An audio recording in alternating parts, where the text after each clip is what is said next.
బాలు అయితే తన రూమ్‌లోకి వెళ్తూ ఉంటే సత్యం అయితే ఆగరా అని చెప్పేసి అంటూ ఉంటాడు. నీ కారేంటి కనిపించడం లేదు?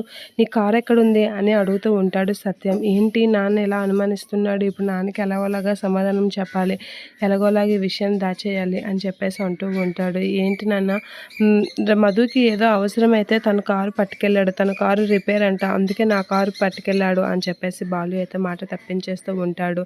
ఏంటి నువ్వు చెప్పింది నిజమేనా? ఇంకేమైనా ఉందా? అని చెప్పేసి సత్యం అడిగేసరికి లేదు నాన్న అంతే అని చెప్పేసి బాలు అయితే తన రూమ్‌లోకి వెళ్ళిపోతూ ఉంటాడు. ఇక ప్రభావతి అయితే అలా చూస్తూ మీకొకటి అర్థమయిందా? వీడు ఏదో విషయాన్ని దాస్తున్నాడు. నాకు ఆ విషయం బాగా అర్థమయింది. వీడు ఏదో విషయాన్ని దాచి ఇదవుతున్నాడు. చాలా బాధపడుతున్నాడు.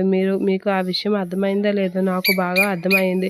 వాడు ఏదో విషయానికి చాలా కంగారు పడుతున్నాడు. మన దగ్గర దాస్తున్నాడు అని అంటూ ఉంటాడు. ఇక బాలు అయితే లోపలికి వెళ్ళి చాలా చిరాగ్గా ఫోన్ చూసుకొని టవల్ పట్టుకొని బాత్రూంలోకి అయితే వెళ్తూ ఉంటాడు. అదే టైంలో మీనా అక్కడికి వచ్చి ఏంటి ఈయన ఫోన్ చూస్తూ బాధపడుతున్నారు. అసలు ఏముంది ఈ ఫోన్‌లో అని చెప్పేసి అయితే ఫోన్ చూస్తూ ఉంటుంది.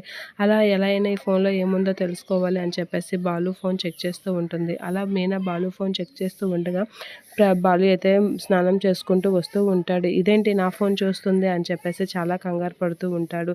ఇక మీనాని ఏమనలేక అలా చూస్తూ ఉంటాడు. ఇక బాలు అయితే అలా మీనా ఫోన్ చూస్తూ ఉంటే చాలా కంగారు పడి మీనా దగ్గరికి వస్తూ ఉంటాడు. ఎందుకు ఈయన ఫోన్ చూసి ఇంత కంగారు పడుతున్నాడు అని అయితే అనుకుంటూ ఉంటుంది మీనా. ఇక బాలు అయితే షాక్ అవుతాడు.